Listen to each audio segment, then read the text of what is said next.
حضور والا، دنیا میں انسان اللہ کی مرضی کے علاوہ بھی کام کرتا ہے، تو اصل میں انسان کو کیا کرنا چاہیے؟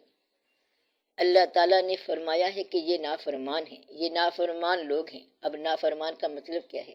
جو کہنا نہیں مانتے اور دوزخ میں جائیں گے، اور یہ ان کی سزا ہے۔ اب لوگ یہ سوال کرتے ہیں کہ کیا دوزخ اس کی مرضی میں شامل نہیں ہے؟ کیا اس نے انسانوں کے پیدا ہونے سے پہلے دوزخ بنا رکھی ہے؟ لیکن اگر یہ بات اس کی مرضی میں ہوتی، یعنی ہمارے لیے دوزخ اس کی مرضی ہوتی، تو وہ یہ کبھی نہ کہتا کہ آپ اچھے کام کرو، تو پھر یہ مجبوری ہوتی اور اچھے کاموں کے پروگرام کی اجازت نہ ہوتی۔ کبھی کسی مجبور کو اللہ تعالیٰ نے سزا نہیں دی ہے، اللہ کو اختیار تو ہے، مگر اللہ نے کہا ہے کہ ہم نے آپ کو نیکی کا موقع دیا ہے اور اس طرح دوزخ سے بچ جاؤ۔ اللہ کا راز کیا ہے اور اللہ کا رازدان شیطان کیسے ہے؟ آپ کو اللہ نے صرف یہ بتایا ہے کہ تم اس شیطان سے بچو، پھر اللہ آپ کو بتائے گا کہ کس طرح ہر چیز بنی ہے، کس طرح اس کا منشا کارگر ہوتا ہے اور کس طرح اس کی اجازت سے سب کچھ ہوتا ہے، وہ کس طرح ظلمات سے نکال کر نور میں داخل کرتا ہے، کس طرح لوگوں کے دلوں پر مہر لگا دیتا ہے، اور جس کے دل پر مہر لگ گئی ہو اس کو جتنی تبلیغ کرو اس پر اثر نہیں ہوگا، وہ لوگ شعور حاصل نہیں کریں گے،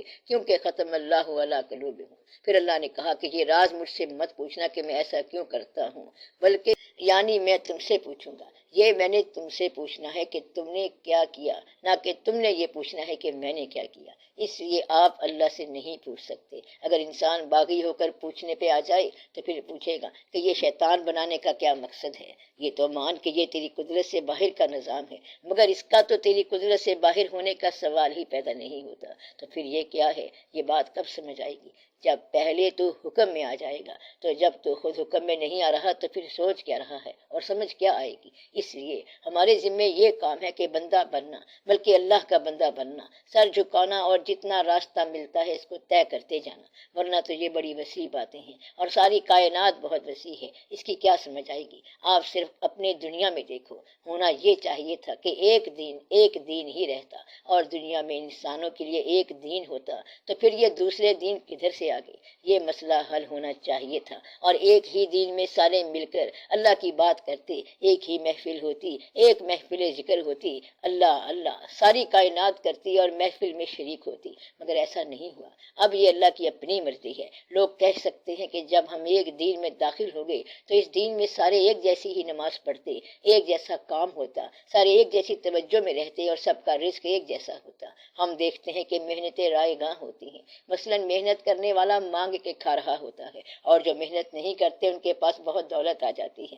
یہ کیا بات ہوئی؟ اس دولت والے کو غریب کا احساس ہی نہیں ہوتا اور وہ 4 حج کر کے آ جاتا ہے۔ زمانہ بدلتا نہیں ہے اور ہم یہاں جا کر درگاہ پر سلام کراتے ہیں۔ یہ کیا قصہ ہے؟ اس بات پر غور کرو، سوچو کہ ادھر کیا واقعہ ہو رہا ہے۔ سب کو نماز برابر پڑھنے کا موقع نہیں ملا، زندگی برابر رکھنے کا موقع نہیں ملا، مسلمانوں کو دولت کی برابر تقسیم نہیں ملی۔ ایک طرف تیل کے خزانے ہیں اور ادھر ہمارے ہاں چراغوں میں تیل نہیں ہے، حالانکہ وہ بھی مسلمان ہیں اور ہم بھی مسلمان ہیں۔ تو یہ رزق کے شعبے ہیں، ایک وہ رزق ہے اور ایک رزق ڈاکہ ہے۔ آپ یہ دیکھو کہ ایسے لگتا ہے کہ وہ بھی کامیاب ہے اور یہ بھی کامیاب ہے، مگر 2 کامیابیاں کیسے ہو سکتی ہیں؟ کامیابی کسی شعبے کا نام نہیں ہے، بلکہ کامیابی انسان کا اپنا نام ہے۔ تو میں کہہ یہ رہا ہوں کہ اللہ جب چاہے زندگی کے کسی موڑ پر فضل فرما دے، اگر حالات برابر نہ ہوں تب بھی اللہ کا فضل ہو سکتا ہے۔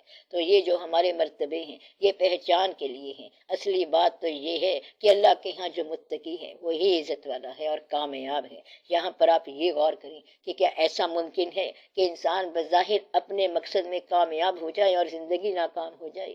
یہ ایک اہم سوال ہے۔ ایسا ہو سکتا ہے، اس لیے ہم اپنے مقصد کی اصل سے متعارف نہیں ہیں کہ ہم چاہتے کیا ہیں۔ اگر ہم چاہتے ہیں کہ دولت اکٹھی کریں اور دولت ہمیں مل جائے لیکن ایمان چلا جائے تو بظاہر تو مقصد کامیاب ہو گیا مگر زندگی ناکام ہو گئی۔ تو مقصد کا حاصل ہونا ضروری ہے تاکہ زندگی کامیاب ہو جائے۔ تو دعا یہ کرنی چاہیے کہ یا اللہ ہمیں وہ مقصد دے جو زندگی کے لیے مفید ہو، ورنہ بے شمار لوگ ہیں جو تاریخیں لکھتے ہیں کہ ایک آدمی نے بڑی محنت کی پھر بادشاہ بن گیا اور بعد میں پھانسی لگ گیا، ایک آدمی نے محنت کی اور وہ کچھ بن گیا لیکن پھر نقصان ہو گیا اور اس آدمی کا کام تمام ہو گیا۔ تو 90% لوگ جو ہیں وہ اپنے عزائم میں کامیاب ہونے کی وجہ سے برباد ہوئے ہیں۔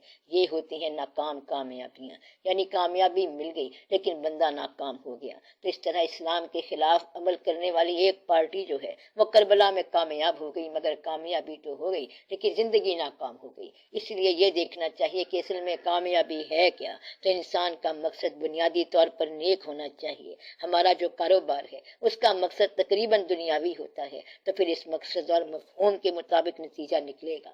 دعا یہ کرو کہ آپ کو صحیح مقصد ملے اور یہ ٹارگٹ صحیح ہو، ورنہ عام طور پر لوگ بظاہر بڑے کامیاب نظر آتے ہیں، مگر آخر میں جب دیکھا تو سارا کام ہی خراب ہو گیا اور جہاز کے اندر ہی پانی آ گیا اور وہ غرق ہو گئی۔ ایسی صورت میں یہ عین ممکن ہے کہ مقصد کامیاب ہو جائے اور زندگی ناکام ہو جائے، اور ایسا بھی ممکن ہے کہ آپ رو رہے ہیں اور بڑے پریشان ہیں، مگر اس حالت میں اللہ کی طرف سے کامیابی مل جائے۔ جب آپ غم میں مبتلا ہوتے ہیں تو آپ کو پتہ نہیں ہوتا کہ کوئی بڑا واقعہ ہو رہا ہے۔ بزرگ یہ مثال بتاتے ہیں کہ حضرت یوسف علیہ السلام کنویں میں جب گرائے گئے تو وہ رونے لگے۔ اس وقت ایک آواز آئی کہ یہ تو سفر کا آغاز ہے، اور تو ابھی سے رونا شروع ہو گیا، تجھے پیغمبری کا سفر مبارک ہو۔ اب جو واقعہ تکلیف کا باعث تھا تو وہاں پر ایک آواز آتی ہے کہ پیغمبرانہ سفر شروع ہو گیا، اور ایسا ہونا عین ممکن ہے۔ یہ بات یاد رکھنے والی ہے کہ بظاہر ایک ابتلا باطن کے عروج کا باعث ہو سکتی ہے، اس لیے ابتلا سے ڈرنا نہیں ہے۔ موت آ گئی تو ڈرنا نہیں ہے، اور رنج آ گیا تو ڈرنا نہیں ہے۔ دیکھنا یہ چاہیے کہ 3 وجوہات کی بنا پر غلطی آ سکتی ہے۔ ممکن ہے کہ ہمارے اعمال کی وجہ سے یہ سزا ہمارے پاس آئی ہے۔ اگر سزا اعمال کی وجہ سے ہے تو پھر آپ اعمال کی اصلاح کر لو۔ ایسی صورت میں سزا بڑی اچھی ہے کہ آپ کے اعمال کی اصلاح ہو گئی، لیکن جب یہ بات سمجھ آ جائے کہ یہ ابتلا اللہ کی طرف سے ہے تو پھر تحمل کے ساتھ سوچو، اور اس میں خیر ہی خیر ہے۔ جو کچھ اللہ کی طرف سے ہو رہا ہے وہ ٹھیک ہی ٹھیک ہے۔ میں آپ کو یہ راز بتاتا ہوں کہ عام طور پر ایسا ہوتا ہے کہ اللہ تعالیٰ کی عنایات دنیا کی نگاہ میں بظاہر ابتلا ہوں۔ مثلا اللہ کی عنایات ایک آدمی پر آنی ہے تو بظاہر اسے کسی مشکل سے گزارا جاتا ہے۔ مثلا اللہ تعالیٰ کی عنایت یہ ہے کہ وہ آدمی گھر میں رہے اور پھر اس کو اس کی بیوی سے علیحدہ رکھا جائے۔ اس صورت میں اسے کوئی بلند مقام عطا کر دیا جائے تو لوگوں کے دماغ میں یہ ہوگا کہ یہ تو ابتلا میں پھنس گیا ہے، کہ میاں بیوی کے درمیان کوئی تعلق ہی نہیں ہے، اور یہ دنیاوی طور پر بڑی تکلیف میں جا رہے ہیں، حالانکہ وہ تعلق کی انتہائی شکل سے گزر رہا ہے۔ تو اللہ تعالیٰ جو ہے لوگوں کی نگاہ سے اپنے محبوبوں کو اس طرح چھپاتا ہے کہ ان کو ابتلا میں سے گزار دیتا ہے اور خود ساتھ ہوتا ہے۔ مثلا ایک آدمی تختہ دار پر چڑھ جائے اور لوگوں کو کیا محسوس ہوتا ہے؟ انہیں بڑا افسوس ہوتا ہے کہ یہ تو مر گیا ہے، لیکن وہ جس دار پر چڑھا ہے اس کو وہاں پر راز ملتا ہے، اور جس کو بھیجنے والے کا راز مل رہا ہو تو وہ تو پھر وہاں مسکرا کر جائے گا۔ مثلا شہید نے اللہ کی راہ میں جان ہی دے دی اور ہم لوگ ہمدردی کرنے لگے، اس کے باپ سے کہا کہ بڑا افسوس ہوا کہ آپ کا بیٹا مر گیا۔ کسی کو کیا پتا کہ اس شہید کے ساتھ کیا ہو گیا ہے، وہ مر گیا کہ ہمیشہ کے لیے زندہ ہو گیا۔ اس لیے اللہ تعالیٰ کی عنایات جس پر ہوں اس کو پتہ چلتا ہے اور باقیوں کو پتہ نہیں چلتا۔ اللہ کے ساتھ آپ کا رشتہ ذاتی ہے، آپ اپنے اللہ کے ساتھ جیسے ہیں ویسے ہی اللہ آپ کے ساتھ کرتا ہے۔ اللہ تعالیٰ اپنے بندوں پر ایسی مہربانیاں کرتا ہے کہ بظاہر وہ مہربانیاں نظر نہیں آتی۔ پیغمبروں کو دیکھ لو، اللہ تعالیٰ نے ان کے درجات بلند کیے ہیں، مثلا غریب ہیں، یتیم ہیں اور کمزور ہیں، مگر اللہ تعالیٰ نے ان کے لیے ان مقامات کا اعلان فرما دیا جو سب سے بلند ہیں۔ یہ اللہ کے کام ہیں۔ تو گویا کہ بعض اوقات خوشحالی جو ہے یہ باعث مسرت نہیں ہوتی، بعض اوقات بدحالی جو ہے یہ عروج کا باعث ہو سکتی ہے۔ اس لیے اپنے غم اور اپنی خوشیوں کا جائزہ لیا کرو تاکہ آپ کو صحیح مقام سے تعارف ہو جائے۔ باقی یہ ہے کہ آپ آخر کتنی عبادت کر لو گے اور آپ کا مال بھی یہیں رہے گا، لیکن یہ ضروری ہے کہ اللہ تعالیٰ راضی ہو جائے۔ تو اصل بات کیا ہے کہ آپ اللہ پر راضی رہو۔ آپ یہ دیکھو کہ آپ اللہ پر راضی ہو کہ نہیں ہو، مگر آپ تو 1000 گلے کرتے ہو، 1000 شکایتیں کرتے ہو اور 1000 تقاضے کرتے ہو۔ اگر آپ نے تسلیم و رضا کی منزل طے کر لی تو پھر آپ کے اندر اللہ اللہ ہو جائے گی۔ پھر ہم یہ کہہ سکتے ہیں وہ اللہ پر راضی ہو گئے اور اللہ ان پر راضی ہو گیا۔ اس لیے سارے بزرگ یہ بتاتے ہیں کہ ایک آدمی نے اگر تسلیم و رضا کی منزل طے کر لی تو اللہ راضی ہو گیا۔ اس لیے سارے بزرگ بتاتے ہیں کہ ایک آدمی کو اگر یہ کائنات ایک دن کے لیے حوالے کر دی جائے کہ جاؤ آپ بادشاہی کرو، تو درویش جو ہے وہ اس وقت کے بعد کائنات جو کی توں اللہ کو واپس لوٹا دے گا اور کہے گا کہ میں نے اپنے پاس سے کچھ نہیں کرنا ہے، کیونکہ جو ہو رہا ہے ٹھیک ہو رہا ہے۔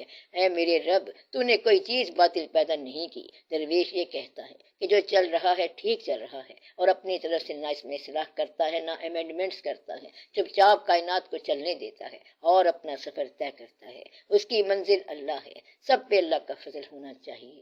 اللہ تعالیٰ مہربانی کرے۔